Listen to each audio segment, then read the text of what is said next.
আচ্ছা, আমরা বলতেছিলাম হচ্ছে সিআরএমএস এর তিনটা ফর্মুলা ছিল, যে √3p/ρ, আর একটা √3kT/m, আর একটা হচ্ছে √3RT/m। আচ্ছা, তো এখন এখান থেকে একটু ব্যাপার কেয়ারফুল থাকা লাগবে। সেটা হচ্ছে তুমি যদি এই ফর্মুলাটার দিকে খেয়াল করো আর এই ফর্মুলার দিকে যদি খেয়াল করো, তাহলে দেখো এখানে থ্রি কনস্ট্যান্ট, কে কনস্ট্যান্ট, এখানে স্মল এম কিন্তু কনস্ট্যান্ট, আবার নিচের ফর্মুলাতে CR আর M এগুলো কিন্তু কনস্ট্যান্ট। তাহলে আমি এখান থেকে একটা ডিসিশনে আসতে পারি যে CRMS এটা আমার কেলভিন স্কেলের টেম্পারেচারের সাথে বর্গমূলের সমানুপাতিক ভাবে সম্পর্কযুক্ত। অর্থাৎ সিআরএমএস হুম প্রপোর্শনাল হচ্ছে √T। এটা কিন্তু সত্য যে টেম্পারেচার হুম যত বাড়বে গ্যাসের অণুগুলোর কিন্তু ব্যাগও বাড়বে, টেম্পারেচার কমলে ব্যাগটাও কমে যাবে। আচ্ছা, এবার আচ্ছা এইখানে যেইটা আছে, এইখানে যেই লেখাটা আছে, এইখান থেকে আমি যদি লিখতে চাই, এখানে আছে কি যে √3p/ρ। তো এখন হুম এখান থেকে তুমি একটা কথা বলতে পারো যে ধরো সিআরএমএস এটা হচ্ছে আমার প্রপোর্শনাল √P, প্রেসারের হুম বর্গমূলের সমানুপাতিক হবে। বাট এটা কিন্তু আমি আসলে আদৌ বলতে পারবো না, কারণ প্রেসারটা আমি যখন চেঞ্জ করি সেক্ষেত্রে আমার ডেন্সিটিও কিন্তু চেঞ্জ হয়ে যাবে। হ্যাঁ, তো আমি কিন্তু একদম হুম সরাসরি ভাবে এই জিনিসটা কিন্তু বলতে পারি না, বাট এটা কিন্তু আমি একদম নিশ্চিত ভাবে বলতে পারি এই যে সিআরএমএস হুম প্রপোর্শনাল √T, এটা আমি একদম 100% শিওর হয়ে বলতে পারি। বাট এটা কিন্তু 100% শিওর হয়ে বলা যায় না, এখানে কিন্তু অনেক কাহিনী আছে। তো এই কাহিনীগুলো আমরা একটু হুম ম্যাথের মাধ্যমে একটু পরে দেখার ট্রাই করবো। তো আমি এটা ওকে কেন বলতে পারতেছি না, কারণ প্রেসারের সাথে কিন্তু আমার ঘনত্বের কিন্তু সম্পর্ক আছে। যে প্রেসার যদি বাড়াই আমার ঘনত্ব কমে যাবে। হুম। তো এখানে প্রেসার আর হুম ঘনত্ব দুইটার কিন্তু একটা কানেকশন আছে, যার কারণে আমি কিন্তু এটা একদম 100% শিওর হয়ে বলতে পারি না। তাহলে আমি এটা ওকে মুছে দিচ্ছি, এটা আমাদের দরকার নাই। তাহলে আমাদের সত্য কোনটা? সত্য হচ্ছে এটা যে সিআরএমএস প্রপোর্শনাল √T, এটা সবসময় সত্য। আচ্ছা, ওকে তো আমরা হচ্ছে এবার ম্যাথ গুলাতে আসি। আমরা অনেকক্ষণ থিওরি দেখলাম, এবার হচ্ছে ম্যাথ প্রবলেম প্র্যাকটিস করি। দেখো কি ওকে বলা হয়েছে এখানে, যে এক পরমাণু একটি গ্যাসের ঘনত্ব স্থির থাকলে কোন উষ্ণতায় তার অণুগুলার আরএমএস দ্রুতি 100°C উষ্ণতায় যে আরএমএস দ্রুতি হয় তার 1/3 অংশ হবে। আচ্ছা, বলছে কি আচ্ছা যে কোন উষ্ণতায় অণুগুলার আরএমএস দ্রুতি 100°C উষ্ণতায় যে আরএমএস দ্রুতি হয় তার এত। আচ্ছা, তো আমি ধরলাম যে টি উষ্ণতায় আমার আরএমএস দ্রুতি হুম হচ্ছে C1, আর হুম এটা হচ্ছে আমার T2। এই উষ্ণতায় হুম আরএমএস দ্রুতি আমি ধরলাম হচ্ছে C2। ওয়ান তাহলে থার্ড বলা হয়েছে কি যে C2 এর ভ্যালুটা C1 এর 1/3 হবে, ওয়ান হুম থার্ড হবে। তো আবার আমরা কি জানি, যেহেতু আমার গ্যাসটা যেহেতু সেম আছে, গ্যাস যদি সেম হুম থাকে, তাহলে আমি কি বলতে পারি যে সি প্রপোর্শনাল হচ্ছে √T। আমি এটা বলতে পারি, মানে সিআরএমএস আর কি। হুম তো এখান থেকে কি বলা ঠিক যায় যে আছে C1/C2 ইকুয়াল হচ্ছে √T1 হুম হচ্ছে T2। তাহলে এবার জাস্ট ঠিক এখানে আছে ভ্যালুগুলো বসাই দিলে কিন্তু আমার কাজ হয়ে গেছে। তো C okay one by C two রেশিওটা কত আসবে? জাস্ট কিন্তু 1/3 আসে, 1/3। তারপর আমি স্কোয়ার হুম দিয়ে দিলাম, আর এখানে থাকবে হচ্ছে T1টা, আর T2 এর ভ্যালু কত? 100° বা হচ্ছে 373 কেলভিন। তো সলভ করলে আমার এখান থেকে টি এর ভ্যালু চলে আসবে। এত ক্যালকুলেট এই C problem. One by C two three আসে না C1/C2 থ্রি আসে না আচ্ছা আচ্ছা, সরি, হ্যাঁ, C1/C2 3 আসবে এখানে। আচ্ছা, তাহলে এটা 3 থাকলো, তাহলে এটা ক্যালকুলেট করলে আমার এখান থেকে T2 এর ভ্যালু কিন্তু চলে আসবে। সরি, T2 না, T1 এর ভ্যালু। T2 এর ভ্যালু তো আমার দেয়াই আছে, হুম তাহলে T1 এর ভ্যালু এখান থেকে চলে আসবে। তো এই টাইপের প্রবলেম আমার সিকিউতে আসে, এত সহজ প্রবলেম ওকে সিকিউতে আসে, সাথে সাথে কিন্তু এমসিকিউতে কিন্তু অহরহ আসে। তো একটু কেয়ারফুল থাকো, সহজ প্রবলেম ভুল করা যাবে না কিন্তু। ওকে ঠিক আছে তো আমরা হচ্ছে এরপরে আসি নেক্সট। হুম এখানে বলছে যে স্বাভাবিক তাপমাত্রা ও চাপে নাইট্রোজেনের ঘনত্ব দিয়ে দিছে এটা। স্বাভাবিক তাপমাত্রা মানে কত ছিল? 0°C। স্বাভাবিক তাপ মানে কত? 180। তারপর হচ্ছে এটিএম ওয়ান এটিএম অনুগুলার গড় বর্গবেগের বর্গমূল বের কর। দ্যাট মিনস আমাকে সিআরএমএস টা বের করতে বলছে। তাহলে দেখো 1 নম্বরের জন্য হুম কিন্তু আমি সিআরএমএস ইজিলি বের করতে পারবো, যেহেতু আমার এখানে হুম ইয়া দিয়ে থ্রি পি বাই ইয়াটা রো দিয়ে দিচ্ছে। আচ্ছা, হ্যাঁ, মানে root over three P by √3p/ρ ওটা দিয়ে করতে পারো, অথবা তুমি √3RT/m ওটা দিয়েও কিন্তু করতে পারো। এটা দিয়েও কিন্তু করা যাবে, হুম যে 3RT ডিভাইড হচ্ছে m। ওকে ধরো তুমি হ্যাঁ এটা দিয়ে যদি তাপমাত্রাও করো, দেওয়া আছে ধরো এটা দিয়ে যদি করো, তাহলে পি এর ভ্যালু কত বসাবে এখানে? যে পি ওয়ান এর value point one zero one one ATM three into ten, মানে এটিএম না, এখানে আমার প্যাসকেলে বসাইতে হবে, এসআই ইউনিট প্যাসকেলে। আচ্ছা যেহেতু আমার আচ্ছা এখানে এটা কেজি/মিটার কিউবে দেওয়া আছে, যে 1.25 কেজি/মিটার কিউব। বুঝতে তাহলে পেরেছি এখান থেকে আমি সিআরএমএস পাবো। আর আমি যদি এই ফর্মুলাটা যদি অ্যাপ্লাই করি, সেক্ষেত্রে আমার আর এর ভ্যালু কত বসাইতে হবে? 8.314, এটা বসানো লাগবে। পি এর ভ্যালু ওকে বসানো লাগবে হচ্ছে 273 কেলভিন। আর এখন হুম এই এম এর ভ্যালুটা কিন্তু কেজি ইউনিটে বসানো লাগবে, কেজিতে। তো নাইট্রোজেন গ্যাস যদি আচ্ছা হয়, তাহলে তার আণবিক ভর কত হুম কত আসবে? 28 আসবে। 28 গ্রাম তাহলে zero 28 point zero into two eight 10⁻³ এত কেজিতে বসাইতে হুম হবে। তো এই জিনিসটা কিন্তু অনেকেই ভুল করে, এই জায়গাতে গ্রামে বসানো যাবে না, এটা আমার কেজিতে বসাইতে হবে। যার ফলে আমার আলটিমেটলি সিআরএমএস এর যে ইউনিট সেটা আমার মিটার/সেকেন্ডে আসবে, মিটার/সেকেন্ডে আসবে এখানে। ওকে ওকে তাহলে আমার 1 নম্বরের আনসার হয়ে গেছে। 2 নম্বরে আসি। 100°C তাপমাত্রায় নাইট্রোজেন অণুর গড় বর্গবেগের বর্গমূল নির্ণয় করো। তাহলে এটা কিন্তু আগের মতো সেম। যে আমি 0 ডিগ্রির সেম। জন্য, হুম, ঠিক আছে। 0 ডিগ্রি সেলসিয়াসের জন্য আমি জানি ওই যে যেটা আমি 1 নম্বরে পাইছি আর হুম, কি, ধরো C1, তাহলে 100 ডিগ্রির জন্য কত ঠিক আছে। হবে সেটা আমি ইজিলি বের করতে পারি, তাহলে এটা নিজে করবে। তাহলে সি প্রপোর্শনাল ওকে। রুট ওভার টি এই ফর্মুলা অ্যাপ্লাই করলে চলে আসবে। ওকে। এরপরটা আসি, নেক্সট। আচ্ছা, ওকে। এটা বলছে কি যে সমুষ্ণ প্রক্রিয়া গ্যাসের চাপ দ্বিগুণ করা হলে মূল গড় বর্গবেগের কি বলছে, মূল গড় বর্গবেগ কত গুণ হবে, সেটা বলতে পারবো কত গুণ হবে? আচ্ছা, যদি চাপ দ্বিগুণ করা হয় সমস্যা, এক মিনিট, যদি চাপকে আমরা দ্বিগুণ করি তাহলে √3, তাহলে √2, তাহলে √2 গুণ হওয়ার কথা না? আচ্ছা, এখন খেয়াল করো যে এখানে কি বলছে, সমুষ্ণ প্রক্রিয়া। সমুষ্ণ প্রক্রিয়া মানে কি, হুম। টেম্পারেচার আমার ফিক্স থাকবে। তো হুম। টেম্পারেচার যদি ফিক্স থাকে তাহলে দ্রুত। কিন্তু আমার দ্রুত সেম। সিআরএমএস কিন্তু কোনো চেঞ্জ হবে না, তো এটার আনসার হচ্ছে আমার হুম। ডি নাম্বারটা। ডি নাম্বারটা। এখন তুমি আহ, যদি ওই যে ওই ফর্মুলাটা দিয়ে যদি বলতে চাও যে সিআরএমএস হুম। ইকুয়াল √3p/ρ, আমি কিন্তু এখানে ওই যে হুম। কেয়ারফুল কিন্তু থাকতে বলছিলাম যে প্রেশারের সাথে যে সম্পর্কযুক্ত, যে √প্রেশার, আচ্ছা, আচ্ছা। এটার সাথে যে হুম। সম্পর্কযুক্ত, এটা কিন্তু আমি 100% কারেক্ট না। কেন? কারণ প্রেশারের বুঝতে সাথে আমার এখানে পারছি। ডেনসিটিরও কিন্তু সম্পর্ক আছে, ডেনসিটি। হুম। তো দেখো যে সমুষ্ণ প্রক্রিয়া যদি হয়, তো আমরা কি হুম। এরকম একটা ফর্মুলা শিখছি কিনা যে P1 / ρ1T1 = P2 / ρ2T2, ঠিক আছে। ρ2T2। তাহলে এবার খেয়াল করো যে হুম। প্রেশারটা মানে টেম্পারেচারটা যদি কনস্ট্যান্ট হয়ে যায়, তাহলে আমার হুম। প্রেশারের সাথে তাহলে কত হয় এখানে, যে সমানুপাতিক পি হচ্ছে, ওয়ান এক্ষেত্রে সমানুপাতিক হচ্ছে। এটা সমানুপাতিক হয়। হ্যাঁ, সমানুপাতিক তো এই হচ্ছে। ক্ষেত্রে। হুম। আহ, সমানুপাতিক, আচ্ছা দাঁড়াও। সমষ্ণ যেহেতু।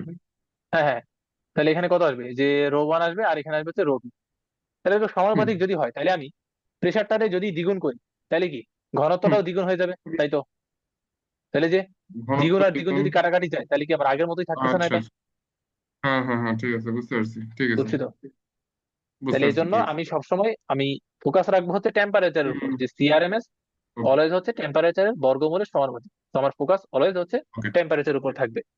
কারণ এই যে বুঝতে প্রেসারের সাথে পারছি। আসলে আবার একটু ঝামেলায় পড়া লাগবে, হুম। কারণ ওই আবার তাহলে হয়ে যাবে, ঠিক আছে। ঘনত্বের সাথে সম্পর্কটা আগে দেখা লাগবে, যে তাহলে হয়ে ঘনত্বের যাবে। সাথে সে কিভাবে সম্পর্ক যুক্ত হয়েছে, ওই জিনিসটা আর কি। ওকে। ঠিক আছে। আচ্ছা। আচ্ছা, তো আমাদের ম্যাথ হইলো, আমরা হচ্ছে তো সিআরএমএস থেকে এই টাইপের ম্যাথ গুলো হচ্ছে এক্সামে আসে, তো এগুলো একটু দেখে যাবে। আর আমরা হচ্ছে পরের টপিকে আসি, সেটা হচ্ছে গ্যাসের গতিতত্ত্ব থেকে বয়েল, চার্লস, রেনো ও অ্যাভোগাড্রোর সূত্র প্রমাণ করুন। আচ্ছা, তো এই যে সিরিয়াসলি? প্রমাণগুলো, এগুলো কিন্তু আমরা শুরুতে ইন্ডিভিজুয়ালি দেখে আসছি। হ্যাঁ, এগুলো ইন্ডিভিজুয়ালি হুম। দেখে আসছি, তারপর এগুলোর সাহায্যে আমি হচ্ছে P=nRT এই ফর্মুলাটা প্রতিপাদন করছিলাম। তো হুম। এখন হচ্ছে আমি দেখতে চাইবো যে উল্টা জিনিসটা। হ্যাঁ, এই জিনিসটা আমি একবার দেখছিলাম যে নটরডেম কলেজের তোমার সৃজনশীলের খ নাম্বারে দিছিল, যে গ্যাসের গতিতত্ত্ব থেকে বয়েলের সূত্র প্রমাণ করো। যে বয়েলের সূত্র ঠিক। আমরা কি নর্মালি তো জানি যে ভি প্রপোর্শনাল হচ্ছে 1/p, যদি টেম্পারেচার আর ঠিক। গ্যাসের ভর যদি কনস্ট্যান্ট থাকে। বাট এই সেম হুম। জিনিসটা আমার প্রমাণ করা লাগবে হচ্ছে গ্যাসের গতিতত্ত্ব থেকে। গতিতত্ত্ব কোনটা, ওই যে এতক্ষণ যা যা পড়ে আসলাম এগুলোই কিন্তু গতিতত্ত্বের যে সূত্রগুলো। ঠিক তো আছে, এইখান থেকে হচ্ছে আমার বুঝতে বয়েলের পারছি। সূত্রটা প্রমাণ করা লাগবে।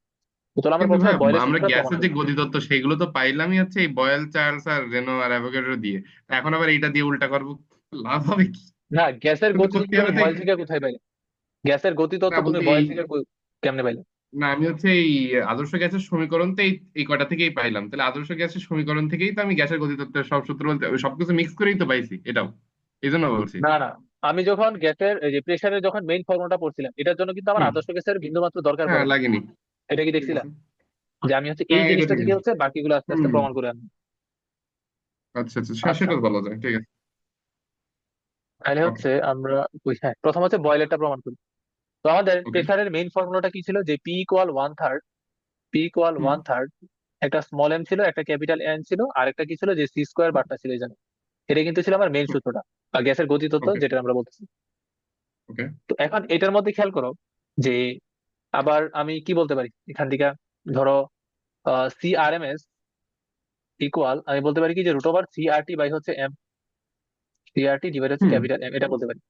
তখন এইটার ওকে। চেহারা আবার এরকম হয় কিনা, যে ধরো সি স্কোয়ার বার তার উপর হচ্ছে রুট, এই জিনিসটা হচ্ছে এরকম, হুম।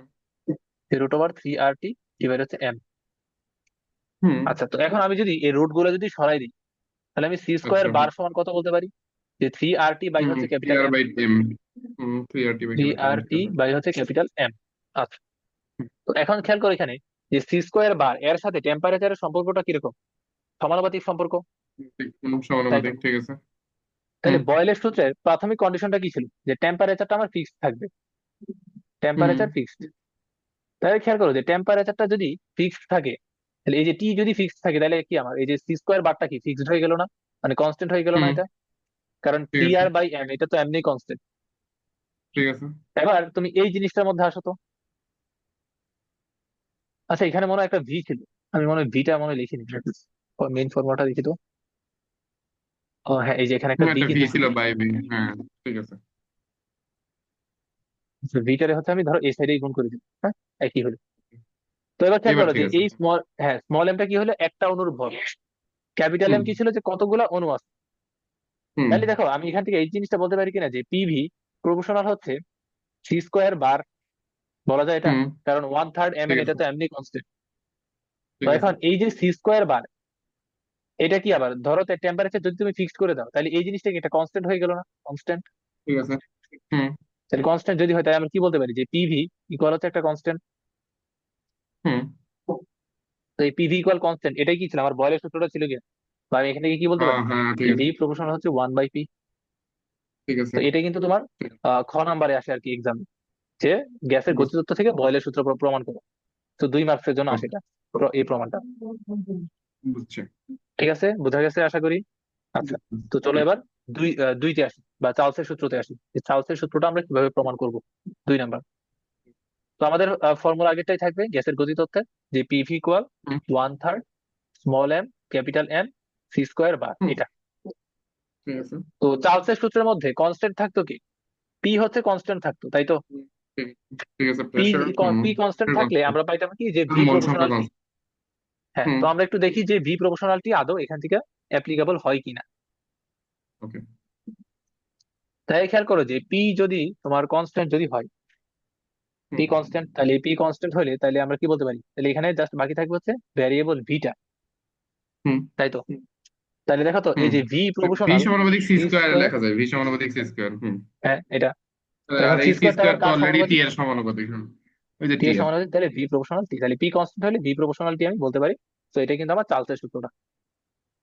ঠিক ঠিক আছে। আছে, বয়েল গেল, চার্লস গেল, এবার আসি যে রেনোর চাপের সূত্র, 3-এ আসি। ওকে। তাহলে হুম। 3-এর জন্য আমার সেম গ্যাসের গতিতত্ত্বের formula PV equal one third small M hmm. Capital N C square bar. তো হুম। রেনোর চাপের সূত্রের পি জন্য সমানুপাতিক ডি। ভলিউমটা কি ফিক্স থাকতো এখানে, যে ভিটা ভলিউম হচ্ছে ফিক্স কনস্ট্যান্ট থাকে। থাকতো। হুম। তাহলে ভি যদি কনস্ট্যান্ট থাকে তাহলে আমার কি আসবে, যে P proportional C square bar, হুম। বা হচ্ছে পি প্রপোর্শনাল ঠিক টি, আছে। পি, একই কথা। এটা হুম। আসতেছে। এগুলো সহজ। হ্যাঁ, তো এটা কিন্তু হুম। আমার রেনোর যে চাপের সূত্র ছিল। আচ্ছা এবার আসে হচ্ছে অ্যাভোগাড্রোর সূত্র। এবার অ্যাভোগাড্রো। হুম। আচ্ছা অ্যাভোগাড্রোর সূত্র কি ছিল, যে আমার পি আর টি যদি কনস্ট্যান্ট থাকে সেক্ষেত্রে আমার ভলিউমটা হয় মোল সংখ্যার সমানুপাতিক, তাই তো। হুম। আচ্ছা, তো খেয়াল করো। আচ্ছা আরেকটা পেজে দেখি। তো ওকে। অ্যাভোগাড্রোটার জন্য কি ছিল, যে ভি প্রপোর্শনাল হচ্ছে এন। আচ্ছা, তো এই জিনিসটারে তুমি আরেকভাবে বলতে পারো কিনা, যে তোমার মোল সংখ্যা যদি চেঞ্জ না হয় তাহলে হুম। ভলিউমও চেঞ্জ হবে না। মানে ডেল্টা এন যদি 0 হয় হুম। তাহলে ডেল্টা ভি কত আসবে, 0 আসবে। দেখো তো দুইটা কথা সেম, সেম কিনা। হ্যাঁ, একই কথা। হুম।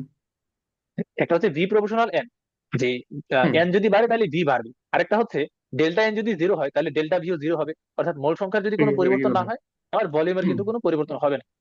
যেখানে হ্যাঁ, আমার সমান কন্ডিশনটা কি সমানুপাতিক। ছিল, হ্যাঁ পি আর টি হচ্ছে ফিক্স থাকবে। ঠিক আছে। তো আমরা গ্যাসের গতিতত্ত্ব থেকে এই জিনিসটা কিন্তু ইজিলি প্রমাণ করতে পারবো, যে ডেল্টা এন যদি 0 হয় তাহলে ডেল্টা ভিও 0 হবে।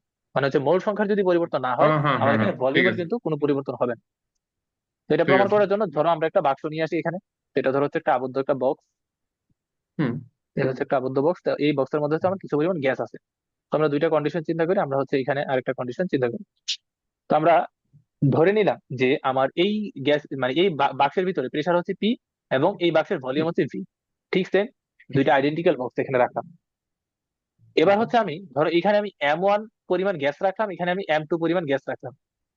তার মানে কি এখানে ঠিক আমি আছে। ক্যাপিটাল N1 আর এখানে থাকবে হচ্ছে ক্যাপিটাল N2, অর্থাৎ হুম। গ্যাসের যে অণুর মোল সংখ্যাটা। সংখ্যা থেকে।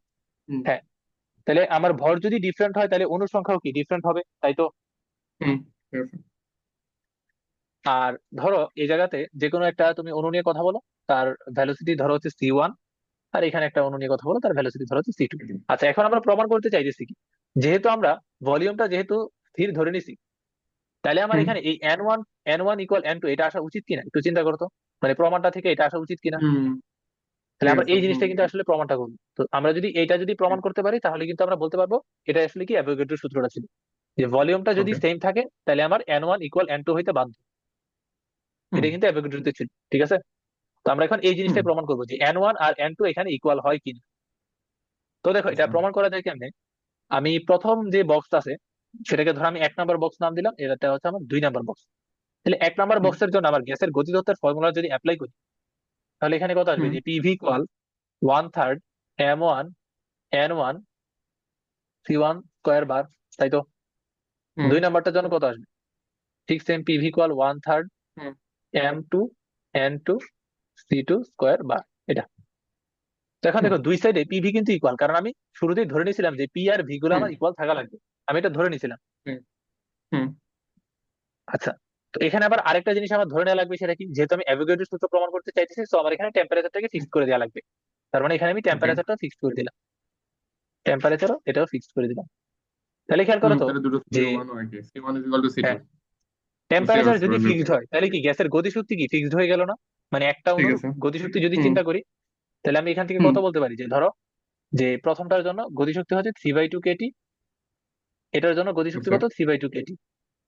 তো এই গতিশক্তি যদি সেম হয়ে যায় তাহলে আমি কি বলতে পারি, E1 ইকুয়াল হচ্ছে E2, যে হুম। দুইটা পাত্রে গ্যাসের গতিশক্তিটা সেম। আচ্ছা, ঠিক আছে। তো গ্যাসের গতিশক্তি আবার কি বলতে পারি, যে ধরো একটা মানে একটা অণুর জন্য যদি চিন্তা করি, তাহলে কত বলতে পারি, যে small m1 into C1 hmm. Square bar equal half hmm. Into M2 into C2 square bar, এটা। এটা তো লিখতে পারি হুম। নাকি? ঠিক আছে, তো এটা তাহলে হচ্ছে আমি C1 2 নাম্বার ঠিক আছে ইকুয়েশন ভাই। নাম দিলাম।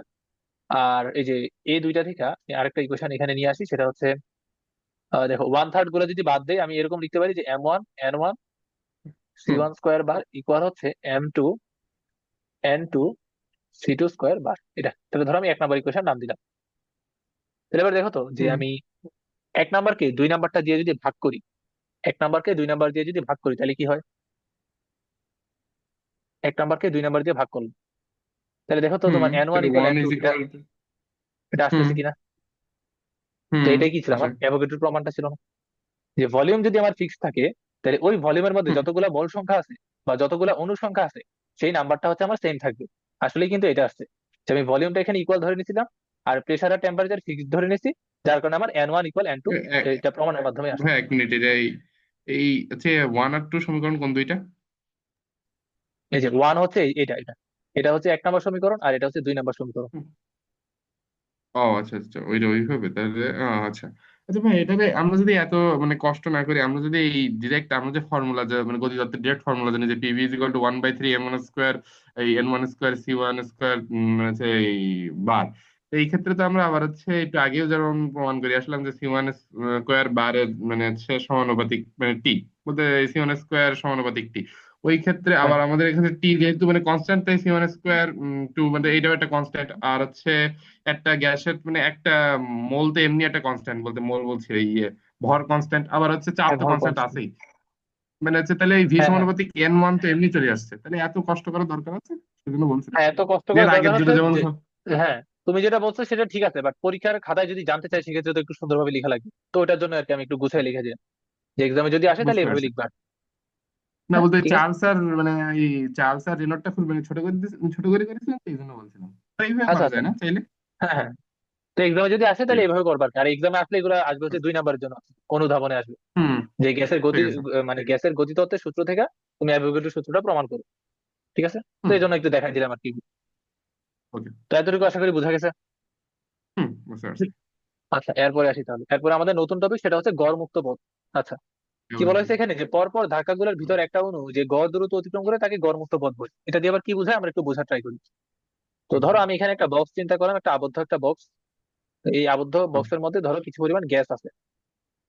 হ্যাঁ, আচ্ছা। এই আবদ্ধ একটা পাত্র আছে, তো এই পাত্রের মধ্যে ধরো এই যে গ্যাসের অণুগুলো আছে, এখানে আমি কয়েকটা গ্যাসের অণু চিন্তা করলাম। হ্যাঁ, এরকম। আচ্ছা, তো ধরো তুমি যে কোনো একটা অণু নিয়ে কথা বলতে চাও, ধরো আমি এই একটা হুম। সাদা কালার অণুটা নিয়ে একটু কথা বলতে চাই। তো আচ্ছা। এখন তুমি চিন্তা করো, সাদা কালার মানে সাদা যে অণুটা আছে, এটা কি ক্রমাগত হচ্ছে হুম। ছোটাছুটি করতেছে, বাকি যে অণুগুলো হুম। আছে সেগুলো কিন্তু ক্রমাগত ছোটাছুটি করতেছে। তাহলে ধরো ঠিক আমি আছে। শুধুমাত্র সাদা সাদা মানে সাদা কালার যে অণুটা আছে এটার দিকে আপাতত আমার ফোকাসটা রাখতেছি। তো এখন দেখো কি হবে, এই সাদা কালার অণুটা ধরো এটার সাথে একটা ধাক্কা খাবে। তো যেহেতু তারা কন্টিনিউয়াসলি চলাচল হুম। করতেছে, তাই এটার সাথে কিন্তু একটা ধাক্কা খাবে, সংঘর্ষ ধাক্কা তো হবেই। খাওয়ার পর কি হবে, সাদা কালার যে অণু আর হলুদ কালার যে অণু, তারা কি পরস্পর দিক পরিবর্তন করবে? বেগ মানে বিনিময় এক করে একটা নেবে, মানে দিক পরিবর্তন হ্যাঁ, হবে। হ্যাঁ, বিনিময় না, মানে দিক পরিবর্তন করবে আর কি, র্যান্ডমলি যে কোনো দিকে চলে যাবে। পরিবর্তন করবে। তো আমি আচ্ছা। জাস্ট সাদা কালার অণুটা নিয়ে কথা বলতেছি, আমার হলুদ কালার অণুটা কোন হুম, দিকে যাবে সেটা নিয়ে আমার মাথা ব্যথা নেই। ধরো আমি সাদা কালার অণু নিয়ে কথা বলতেছি, তো সাদা কালার অণু ধরো এখানে এসে এই যে এই হলুদ কালারটার সাথে সংঘর্ষ ঘটাই, সংঘর্ষ হ্যাঁ। ঘটাইয়া ধরো সাদা কালারটা এখানে আসছে, এটা লাল হয়ে গেছে, ধরো সাদা কালারটা এখানে আসছে। এর পর মুহূর্তে কি হবে, এই সাদা কালার অণুটা আবার হচ্ছে এই যে এটার সাথে হচ্ছে সংঘর্ষ ঘটাবে, এই যে আচ্ছা। এটার সাথে সংঘর্ষ ঘটাবে। হুম, আবার হচ্ছে এটা ধরো আমরা এভাবে দেখাচ্ছি যে এটার সাথে সংঘর্ষ ঘটাবে, আবার এটার সাথে সংঘর্ষ ঘটাবে, আবার এটার সাথে সংঘর্ষ ঘটাবে। মানে এরকম কি কন্টিনিউয়াসলি কি সেই সংঘর্ষ কিন্তু ঘটাইতেই থাকবে। এটা তো বোঝা যাচ্ছে নাকি? আমরা হুম। কিন্তু শুধুমাত্র সাদা কালার অণুটা নিয়ে কথা বলতেছি, সাদা কালার, ওকে। যে ধাক্কার ফলে হলুদ কালার অণুটার কি হবে সেটা নিয়ে আমরা কথা বলতেছি না, আমরা শুধুমাত্র সাদা কালারটা নিয়ে কথা বলতেছি।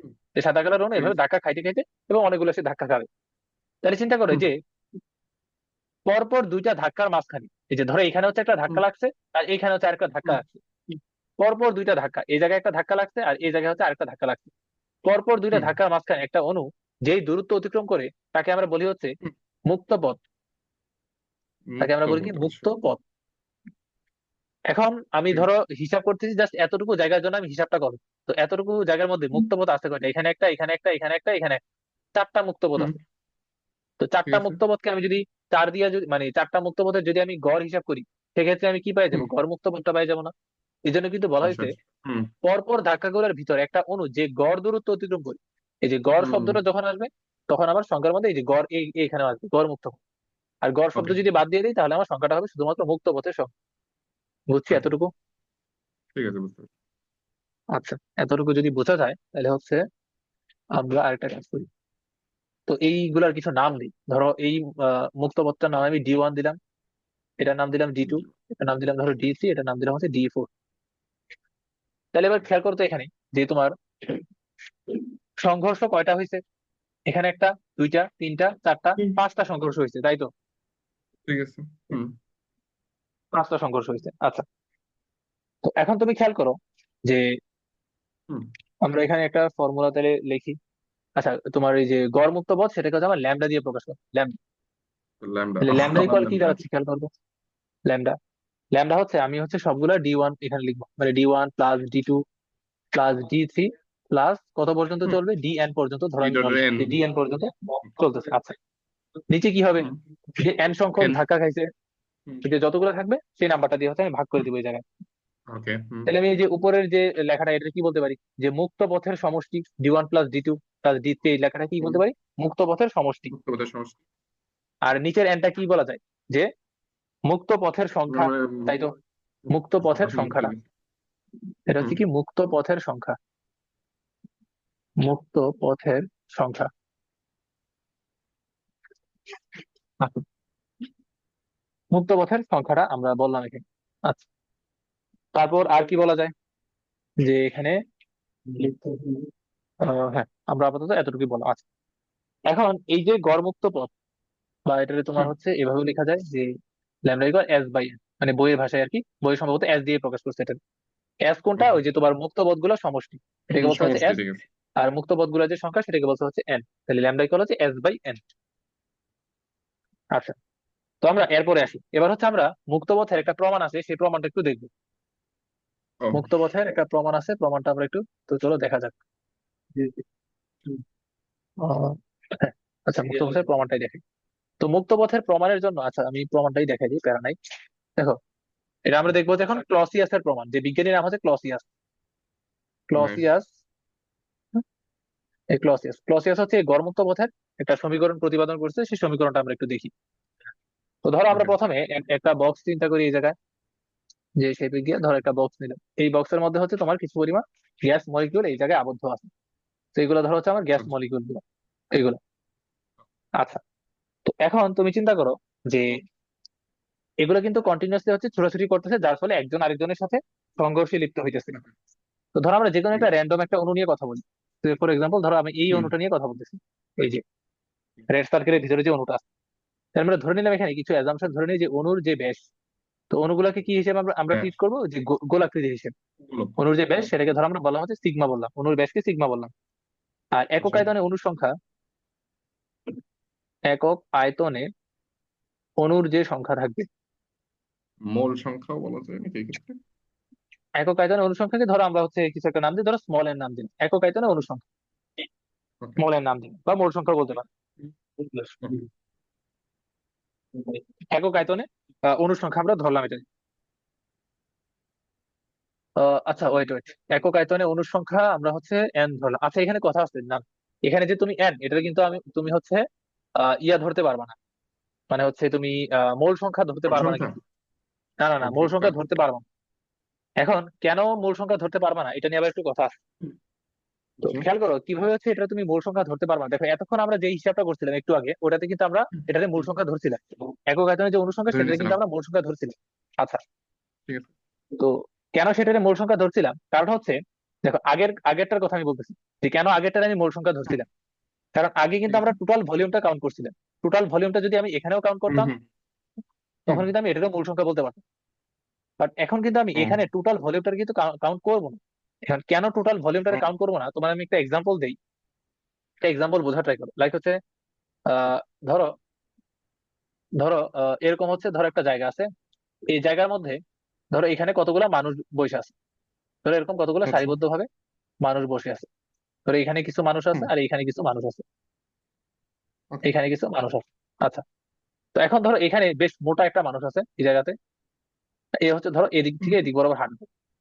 তো তুমি চিন্তা করো তো, হুম। এই মোটা মানুষটা এখান থেকে এদিক বরাবর যদি হাঁটে, তাহলে এই হুম। মোটা মানুষের সাথে কার কার সংঘর্ষ হওয়ার পসিবিলিটি আছে? এই যে এই এইখানের আশেপাশের মানুষগুলোর এই এই যে সেকেন্ড রো, এইখানে, দুইটা আর সেকেন্ড রো। হচ্ছে হুম এইখানে, হুম। এইখানে যারা আছে তাদের সাথে কি সংঘর্ষ হওয়ার কোনো পসিবিলিটি আছে? এই যে না, তাদের সাথে, নাই। তাদের সাথে কিন্তু হুম সংঘর্ষ হওয়ার পসিবিলিটি নাই। এই জন্য আমরা এখানে যে বললাম যে আয়তনটা, একক আয়তন অনুসংখ্যা, হুম। এখানে যে একক আয়তন, সেক্ষেত্রে কিন্তু আমরা ফুল ভলিউমটা কাউন্ট করবো। তাহলে কোন মানে শুধু ভলিউমটা কাউন্ট পাশের করবো? গুলো? হ্যাঁ, শুধু পাশের গুলা আশেপাশের বলতে গুলো? মানে হচ্ছে এই অণুটা যাদের সাথে সংঘর্ষ ঘটাবে সেই ভলিউমটা হুম। কাউন্ট করবো। বুঝতেছো? আচ্ছা আচ্ছা, বুঝতে পারছি। যাদের সাথে সংঘর্ষ ঘটাবে সেই ভলিউমটা আমরা কাউন্ট করবো। এর জন্য কিন্তু আমরা এটারে হুম। আমি মূল সংখ্যা বলতে পারতেছি না। কারণ এটারে যদি আমি মূল সংখ্যা বলি, সেক্ষেত্রে কিন্তু আমার ভলিউম হুম। কাউন্ট করা লাগবে হচ্ছে টোটাল ভলিউমটা, সবগুলা ভলিউম কাউন্ট করা বুঝতে লাগবে, পারছি। তখন হুম সবগুলা মানুষ হুম। কাউন্ট করা লাগবে। বাট এই ব্যক্তি বুঝতে কিন্তু পারছি। সবগুলোর সাথে সংঘর্ষ ঘটাবে না, যাদের সাথে সংঘর্ষ হুম। ঘটাবে সেই ভলিউমটা আবার কাউন্ট করা লাগবে। যার কারণে আমি এটারে আমি মূল সংখ্যা বলতে পারতেছি না। কনসেপ্ট তো ক্লিয়ার নাকি? ঠিক আছে। ঠিক আছে, ক্লিয়ার। ঠিক আছে, আচ্ছা, তো এটা জাস্ট একটা এক্সাম্পলের মাধ্যমে বুঝাইলাম আর কি, তো এটা বুঝাই এটা দরকার। ওকে। তো এখন তুমি চিন্তা করো যে এই অণুটা কাদের সাথে সংঘর্ষ ঘটাবে বা কতটুকু ভলিউমের হুম সংঘর্ষ ঘটাবে, এটা আমি কেমনে বুঝবো? এটা বোঝার জন্য আমরা হুম। হচ্ছে এটা 3 ডাইমেনশনালে একটা সিলিন্ড্রিক্যাল শেপ চিন্তা করতে পারি। দেখো খুব ভালো করে খেয়াল করে তাই ইজিলি বুঝতে পারো। হুম। একটা সিলিন্ড্রিক্যাল শেপ ধরো চিন্তা করলাম, যার ক্রস সেকশন হচ্ছে এইখানে, এই হচ্ছে একটা ক্রস সেকশন, এই হচ্ছে আরেকটা ক্রস সেকশন। তো হুম। ধরো আমার যেই অণুটা, এই যে রেড কালার মানে হলুদ, এই যে এই অণুটাই দেখা এখানে, এই যে এই ধরো সেই অণুটা, হুম। এটা হচ্ছে আমার ওকে। সেই অণুটা। তো এটার আশেপাশে, তো হুম। এই যে অণুটা আছে তার আশেপাশে তো অবশ্যই আরো গ্যাস অণু থাকবে, তাই তো? অবশ্যই। তো ধরো তার হুম আশেপাশে আমরা কতগুলো গ্যাস অণু ড্র করি, তো এটা ধরো হচ্ছে আরেকটা গ্যাস অণু। তারপর এখানে ধরো একটা গ্যাস অণু আছে, এখানে আরেকটা গ্যাস অণু আছে। তারপর এখানে হুম। হচ্ছে একটা গ্যাস অণু আছে। তারপর এইখানে ধরো আরেকটা আছে। তারপর এইখানে ধরো আরেকটা আছে, এইখানে ধরো আরেকটা আছে। তো এরকম আমরা কতগুলো র্যান্ডমলি গ্যাস অণু আঁকাইলাম। তো এদের হুম। সেন্টারটা অবশ্যই এখানে আছে, সেন্টারটা ধরো এই হুম। জায়গাতে আছে, এইখানে আছে। তো এখন তুমি চিন্তা করো তো, যে এই যে গ্যাস অণুটা, লাল কালার যে গ্যাস অণুটা, সে হুম। যখন সামনের দিকে আগাবে, সে কার কার সাথে সংঘর্ষ হুম। ঘটাবে? একটু চিন্তা করতো। এই যে একেবারে এই যে এই হচ্ছে এই মাঝখানের দুইটা বলতে এই মাঝখানের দুইটা আর হচ্ছে হ্যাঁ, লাস্টের এই দুইটা, প্রান্তের দুইটা। হুম। দেখো দেখো কাদের সাথে সংঘর্ষ ঘটাবে সেটা কিন্তু আমি একটা জিনিসের মাধ্যমে বুঝতে পারি, যে ধরো আচ্ছা, হুম। এখানে আমি আরেকটা জিনিস একটু ডিফাইন করে দিই, যে আচ্ছা। আমার সিলিন্ডারের যে হচ্ছে ইয়াটা আছে, রেডিয়াসটা আছে, এই রেডিয়াসটা ধরো, হুম। এই সিলিন্ডারের যে রেডিয়াস সেটা হচ্ছে আমার অণুর ব্যাসের সমান। ও এই জিনিসটা আমার একটু ডিফাইন করে দেওয়া লাগবে। সিলিন্ডারের যে রেডিয়াস এটা আবার কার সমান? অণুর ব্যাসের সমান, অর্থাৎ সিগমা। সিলিন্ডারের যে রেডিয়াস, তাহলে হুম। সিলিন্ডারের ব্যাসটা তাহলে কত আসবে? 2 সিগমা আসবে। তো এখন টু তুমি একটু সিগমা। লজিক্যালি হুম। চিন্তা করে দেখো তো, যে প্রত্যেকটা অণু কিন্তু সুষম সাইজের, হ্যাঁ প্রত্যেকটা অণু কিন্তু সম হুম। সাইজের অণু। তো আচ্ছা এখন আচ্ছা। হুম। এই এই অণুটা এখান দিয়ে যদি যায়, তাহলে যেই অণুটার সেন্টারটা, হ্যাঁ আমার হুম। সিলিন্ডারের বাইরে, তার সাথে কি সংঘর্ষ ঘটাবে? হুম। একটু চিন্তা করে দেখো না তো। না, তার সবার সাথে কিন্তু সম্ভব সংঘর্ষ না। ঘটাবে না। হ্যাঁ, কারণ হুম ওই যে হুম নিজে একটু ইমাজিন করো, কারণ সিলিন্ডারের ব্যাসার্ধ হুম। হচ্ছে অণুর আহ ব্যাসের সমান। ডবল। সিলিন্ডারের ব্যাসার্ধ ঠিক আছে, বেশ। অণুর ব্যাসের সমান, হ্যাঁ। তাহলে কোনো একটা অণুর সেন্টারটা যদি সিলিন্ডারের বাইরে থাকে তাহলে ওই অণুর সাথে সে কিন্তু সংঘর্ষ ঘটাবে না। ঘটাবে ঘটাবে না, ঠিক কাদের আছে। সাথে? যদি সেন্টারটা যদি সিলিন্ডারের ভিতরে থাকে, অথবা সেন্টারটা যদি সিলিন্ডারের মাঝখানে পরিধির উপর যদি থাকে, ঠিক আছে। হুম। তাহলে অণুটা সংঘর্ষ ওকে। ঘটাবে কার সাথে? এর সাথে ঘটাবে, এর সাথে ঘটাবে, হুম। এর সাথে ঘটাবে, এর সাথে হুম। ঘটাবে। এই যে টিক চিহ্ন ওকে। যেগুলো দিছি এদের সাথে হচ্ছে অণুটা সংঘর্ষ ঘটাবে। আর বাকি যেগুলো আছে আচ্ছা। এদের সাথে কিন্তু সে সংঘর্ষ ঘটাবে না। ঘটাবে। হুম। এতটুকু ক্লিয়ার আশা করি। আচ্ছা, ঠিক আছে। এখন আমরা এই সিলিন্ডারটা দৈর্ঘ্য এল চিন্তা করলাম। আচ্ছা, এই সিলিন্ডারটা কি আসলে সিলিন্ডার? না, এটা কিন্তু কোনো মানে হুম। বাস্তব সিলিন্ডার না, এটা হচ্ছে আমি কল্পনা করে এটা নিছি। একটা পথ। কোন জায়গায়? এটা একটা পথ ওই যে, তো, মানে পথের হ্যাঁ পথটা। হ্যাঁ, এই যে এরকম জায়গা আর কি, যে অণুটা যখন হুম। চলাচল করতেছে তার গতিপথে আমি এরকম একটা সিলিন্ডার কল্পনা করে নিছি, কারণ ওই যে একক আয়তনটা হিসাব করার জন্য, হুম। যে সে কাদের ওকে। কাদের সাথে সংঘর্ষ ঘটাইতেছে। ওকে। তাহলে খেয়াল করো এই সিলিন্ডারের ভলিউমটা তাহলে কত আসবে? ভি ইকুয়াল পাই হুম। সিগমা স্কোয়ার এল, এটাই তো আসবে ওকে। সিলিন্ডারের ভলিউম। ভাই আচ্ছা আসো, ব্যাস। আচ্ছা, ওই হ্যাঁ ঠিক আছে, ব্যাস ঠিক আছে। হ্যাঁ হ্যাঁ, এটা আর কি, যে পাই আর স্কোয়ার হুম। এইচ পড়ছি না, তো এখানে ব্যাসটা হুম। কত? হুম। সিগমা। হুম। ঠিক আছে। আচ্ছা, ব্যাস তাহলে এবার আমি হচ্ছে গড়মুক্ত পথটা যদি একটু হিসাব করতে চাই, তাহলে দেখো তো ল্যামডা ইকুয়াল কি হুম। কি বলা যায়, যে আমার মুক্ত পথের সমষ্টি, হুম। মুক্ত পথের সমষ্টি, নিচে কি ছিল? মুক্ত পথের সংখ্যা। তো দেখা গেছে সংখ্যা। মুক্ত পথের সংখ্যা যতগুলো হয়, অনুর সংখ্যাও কিন্তু ততগুলো হুম। হয়। অনুর সংখ্যা, আচ্ছা। অনুর সংখ্যাও কিন্তু ততগুলোই হবে। মুক্ত পথের ওকে। সংখ্যা যতগুলো হয়, অনুর সংখ্যাও কিন্তু ততগুলো হয়, কারণ অনু যতগুলো আছে মুক্ত পথে কিন্তু ততগুলোই হয়, মানে যতগুলো ওকে। সংঘর্ষ হয় আর কি। বুঝতে পারছি। তাহলে এবার খেয়াল করো, যে এই জায়গায় আমি কি বলতে পারি, যে মুক্ত পথের সমষ্টিটা তাহলে কত হইতাছে? এল হইতাছে না? হুম। কারণ সে যখন সংঘর্ষ ঘটাবে কতটুকু দৈর্ঘ্যের মধ্যে ঘটাবে, এই এল দৈর্ঘ্যের মধ্যেই তো সংঘর্ষগুলো ঘটাবে। হ্যাঁ ঠিক বুঝতেছো? আছে। হুম। ঠিক আছে। আচ্ছা, এবার তাহলে অনুর সংখ্যাটা হিসাব করো, যে অনুর সংখ্যা কিভাবে হিসাব করা যায়। যে তোমার একক আয়তনে অনুর সংখ্যা হচ্ছে এন, তাহলে হুম। তোমার এই আয়তনে অনুর সংখ্যা কত আসবে? এনভি। হুম, তাহলে এনভি। N into V. আমরা কত বলতে পারি, হুম। যে এন ইন্টু হচ্ছে পাই সিগমা স্কোয়ার এল, তাই তো? ওকে। হুম, মানে তাহলে এবার আচ্ছা তুমি কাটা। এর আর হুম। এল ক্যান্সেল আউট করো, তাহলে বাকি থাকে কি? হুম। উপরে থাকে হচ্ছে ওয়ান, নিচে থাকে হুম। কত? N pi sigma square. Okay. So এটা কিন্তু আমার গড়মুক্ত পথের ইকুয়েশন, যে ক্লসিয়াসের হুম। কথা অনুযায়ী ল্যামডা ইজ ইকুয়াল। গড়মুক্ত পথের ইকুয়েশন হচ্ছে এটা, যে sigma equal one divided N pi hmm. Sigma আর স্কোয়ার, যেখানে সিগমা এনটা কি? স্কয়ার। একক আয়তনে অনুসরণ, ওকে। একক আয়তন। তবে এখানে লক্ষণীয় ব্যাপার কোনটা, এখানে যে আমরা আয়তন বলতেছি সেই আয়তন কিন্তু পুরোটা ভলিউম না। সম্পূর্ণ কোন না। হুম। ভলিউমটা? হুম, ঠিক আছে। হ্যাঁ, যে এই অণুটা কাদের সাথে সংঘর্ষ ঘটাই দিছে সেই ইয়াটা নিয়ে হচ্ছে আমার ভলিউমটা আর কি, যে এই ভলিউমের মধ্যে ও, কাদের সাথে সংঘর্ষ ঘটাই দিছে। ঠিক আছে। বুঝছি তো? বুঝতে পারছি। আচ্ছা, তো এটা যেহেতু ক্লসিয়াস দিচ্ছে, ধরো এটার নাম হচ্ছে ল্যামডা সি বললাম এটা। আচ্ছা, তো ওকে। তখন রাউন্ড অফ। এই ক্লসিয়াস একটা তত্ত্ব দিছে, মানে এই সূত্রটা দিছে, সাথে আরো দুইজন বিজ্ঞানী আরো দুইটা সূত্র দিছে। একটা হচ্ছে বোল্টজম্যান ও। আর একটা হচ্ছে ম্যাক্সওয়েল।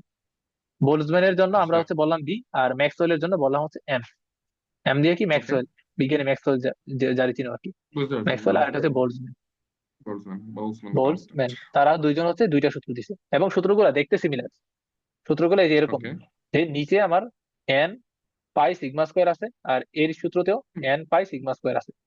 জাস্ট আচ্ছা। পার্থক্যটা কোন জায়গায়? পার্থক্যটা হচ্ছে এই জায়গায়, যে ক্লসিয়াসের প্রমাণে কনস্ট্যান্ট। কনস্ট্যান্ট হিসেবে ওয়ান ছিল, আর হুম। বোল্টজম্যানের সূত্রে কনস্ট্যান্ট হিসেবে আছে হচ্ছে তোমার 3/4, আর থ্রি ম্যাক্সওয়েলের বাই সূত্রে ফোর কনস্ট্যান্ট হিসেবে আছে হচ্ছে 1/√। এখন কেন জিনিসগুলো এমন হয়েছে, যে কেন হ্যাঁ। হচ্ছে ক্লসিয়াসের ইয়াতে ওয়ান ছিল, বোল্টজম্যানের হুম। 3/4 হয়েছে, ম্যাক্সওয়েলের 1/√2 হয়েছে, এটার প্রমাণ আমাদের ইন্টারমিডিয়েটের সিলেবাসে নাই। এটা তুমি পাইবা যখন ভার্সিটির ফার্স্ট ইয়ারে যখন থার্মোডাইনামিক্স কোর্স থাকবে, সেখানে গেলে তুমি তাদের হুম। বিস্তারিত প্রমাণগুলো পাইবে। এই সূত্রটা কিভাবে প্রমাণ হয়েছে, যে কেন কনস্ট্যান্টের ভ্যালু ক্লসিয়াসের জন্য ওয়ান, বোল্টজম্যানের জন্য 3/4, ম্যাক্সওয়েলেরটা কেন 1/√2। তো ম্যাক্সওয়েলের প্রমাণ আমরা পড়ে আসছি থার্মোডাইনামিক্স কোর্সে, এটা হচ্ছে তোমার ম্যাক্সওয়েলের ব্যাক বন্টন সূত্র আছে, ওই সূত্র অনুযায়ী হয়েছে আর কি। ও। তো এগুলোর প্রমাণ আমাদের সিলেবাসে নাই, তো আমাদের মাথা ঘামানোর দরকার নেই এইগুলো নিয়ে। ঠিক আছে? ওকে, বুঝতে পারছি। ভাই তিনটাই তাহলে তো আমাদের সঠিক নাকি? তিনটাই তো হ্যাঁ, মানে তিনটাই সঠিক। ক্ষেত্র বিশেষে থিওরি সত্য। আচ্ছা। হ্যাঁ, তিনটাই সত্য, যেহেতু আমার লজিক্যাল প্রমাণ দিয়ে বানাইছে, তো তিনটাই হচ্ছে সত্য। বাট তিনটার ভ্যালু খুবই কিন্তু ওই কাছাকাছি হয় আর কি, এই জন্য কন্ডিশন আলাদা। তিনজনেরটাই গ্রহণযোগ্য হয়েছে। বুঝতে পারছি, বলতে এই কন্ডিশন গুলো একটু ভিন্ন ভিন্ন, অল্প অল্প করে, এই জন্য এরকম অবস্থা। হ্যাঁ হ্যাঁ, এরকম।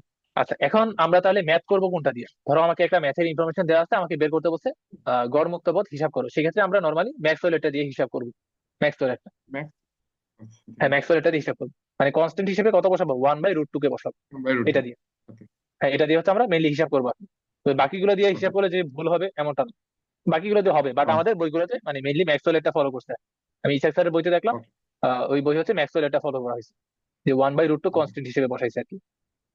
ঠিক বুঝছো? আছে, বুঝতে পারছি। আচ্ছা, তো এখান থেকে তুমি তিনটা ফর্মুলাই মনে রাখবা। তো মাঝে মধ্যে এখান থেকে একটা এমসিকিউ আসে, যে তোমার যে ওকে। এরকম দেয় যে ল্যামডা সি ল্যামডা বি এটার রেশিওটা কত, এই টাইপের এমসিকিউ প্রায় আসে। ও। তাহলে কত হবে, one is okay. Two three by four is two one by hmm. Root two.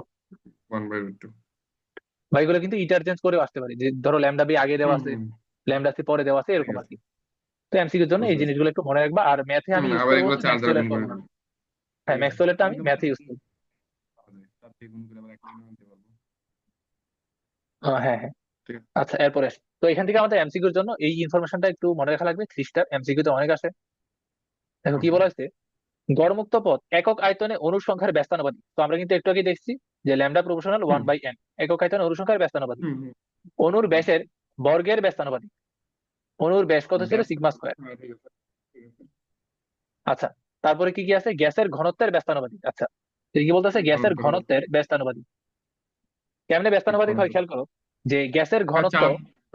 হুম গ্যাসের ঘনত্ব যদি কমে যায়, তো হুম। আচ্ছা কি কি বলছে, যে গ্যাসের ঘনত্বের ব্যস্তানুপাতিক আর হুম। হচ্ছে চাপ চাপের তো আছে। ব্যস্তানুপাতিক। চাপ আর আচ্ছা, হচ্ছে ঘনত্ব সমানুপাতিক, সেটা না হয় মানলাম, তাহলে এখন শুধু চাপের হ্যাঁ কি হবে, তাহলে শুধু আচ্ছা চাপ দাঁড়াও, আমি কিভাবে ব্যস্ত হবে। তাপমাত্রাটা আগে লিখি, যে তাপমাত্রার সাথে ওকে। সমানুপাতিক হবে। হুম তাপমাত্রা, কারণ আমি যদি তাপমাত্রা বাড়াই, তাহলে তাপমাত্রা বাড়ালে কি হুম হবে, গ্যাসের অণুগুলো প্রসারিত হবে, যার কারণে কিন্তু এখানে তোমার হুম। গড়মুক্ত পথটাও কিন্তু বাড়বে। আচ্ছা আচ্ছা, আচ্ছা, হ্যাঁ ঠিক আছে, বোঝা যাচ্ছে। চাপের ব্যস্তানুপাতিকটা কিভাবে হয়, ওয়েট ওয়েট, চাপের হুম ব্যস্তানুপাতিক বলতেছে হচ্ছে ল্যামডা প্রপোর্শনাল হচ্ছে 1/p। বলতেছে কি, যে চাপ যদি বাড়াই তাহলে এটা হচ্ছে কমে যাবে। হ্যাঁ, হুম এটা কিন্তু সত্য। কারণ দেখো, আমি যদি চাপ যদি বাড়াই, তাহলে কি আমার হুম। গ্যাস মানে গ্যাসের অণুগুলো কি কাছাকাছি চলে আসবে। কাছাকাছি, হ্যাঁ তো ঠিক আছে, হ্যাঁ, কাছাকাছি কাছাকাছি কম্প্রেস যদি হয়ে যাবে। চলে আসে সেক্ষেত্রে কিন্তু গড়মুক্ত পথ কিন্তু হুম। কমে যাবে। বোঝা ওকে, যাইতেছে ঠিক তো? আছে, ঠিক আছে, সত্য, বুঝতে পারছি। তাহলে ঘনত্বের জন্য সেম কথা, ঘনত্ব যদি হুম। কমাই দেই, মানে ঘনত্ব কেমনে কমাবো, ঠিক আছে, অবশ্যই চাপ বাড়াই দিলে ঘনত্ব কমে যাবে। হ্যাঁ ঠিক আছে, ওই দুটো তো এমনি সমানুপাতিক। ঠিক আছে, চাপ হ্যাঁ, আর ঘনত্ব সমানুপাতিক। আচ্ছা, তাহলে তাপমাত্রার সাথে সমানুপাতিক এটা বোঝা গেছে, কারণ আমি তাপমাত্রা যদি বাড়াই হুম। তাহলে গ্যাসটা কিন্তু একটু সম্প্রসারিত হবে, মানে এক্সপানশন হবে ঠিক আর আছে, কি। সেক্ষেত্রে আমার গড়মুক্ত পথও কিন্তু বুঝতে বৃদ্ধি পাবে। আচ্ছা, আর এই দুইটা ইনফরমেশন একটু মনে রাখা লাগবে, যে শূন্য মাধ্যমে ঘনত্ব জিরো হয়। শূন্য মাধ্যমে কিন্তু ঘনত্ব ওকে। জিরো, কারণ শূন্য মাধ্যম না, এখানে নাই তো কিছু, তাহলে ঘনত্ব হুম। কত, জিরো। ঠিক আছে, তাহলে গড়মুক্ত পথ কি ঠিক হবে, আছে, মানে অসীম হবে কিন্তু। মানে ওরা মানে কখনো পরস্পরের সাথে সংঘর্ষই করতে পারবে না। হ্যাঁ হ্যাঁ হ্যাঁ, সেটা। তো এইটা একটু মনে রাখবে, এটা কিন্তু প্রায় এক্সামে আসে, ওকে। যে তোমার ওকে। শূন্য মাধ্যমে গড়মুক্ত পথ কত হয়, অসীম হয় কিন্তু এটা। ওকে, ঠিক আর আছে। এখানে যে 5টা ইনফরমেশন, এগুলো একটু এমসিকিউর জন্য মনে রাখা লাগবে। ওকে। আচ্ছা, তাহলে আমাদের গড়মুক্ত পথ কমপ্লিট। তো আমাদের হুম। টাইম তো প্রায় শেষ, আর 1 মিনিট আছে, তাহলে আমরা বাকি পার্ট তাহলে নেক্সট ক্লাসে কমপ্লিট করি, ঠিক আছে? ওকে, ঠিক আর আছে। বাকি আছে কি, ডিগ্রিজ অফ ফ্রিডম, হ্যাঁ এটা নিয়ে বিস্তারিত আলোচনা আছে, এটা আমরা নেক্সট ক্লাসে কভার করবো। তাহলে আমরা আজকে যেই ওকে। টপিক গুলো দেখলাম, থিওরি গুলো মেইনলি দেখলাম, থিওরি আর সাথে অল্প কয়েকটা হুম। ম্যাথ দেখলাম, তো থিওরি গুলো হচ্ছে আরেকবার রিভাইজ দিয়ে ফেলো। হ্যাঁ, থিওরিটা যদি ভালো ওকে। করে বুঝতে পারো, তাহলে বাকি হুম। টপিক গুলো আরো ইজিলি বুঝতে যাবে আর ঠিক কি। আছে, বেশ ইজি ঠিক আছে, আছে, খুব ডিফিকাল্ট না, সূত্রগুলো ঠিক করলে হয়ে যাবে। ঠিক আছে। হ্যাঁ হয়ে ওকে। যাবে। আচ্ছা, তাহলে ঠিক হচ্ছে আছে। আমরা আজকে এতটুকু পর্যন্ত রাখি, আবার আগামীকালকে পড়াবো। ওকে, ইনশাল্লাহ। ঠিক আছে, তাহলে দেখা হবে। ঠিক আছে।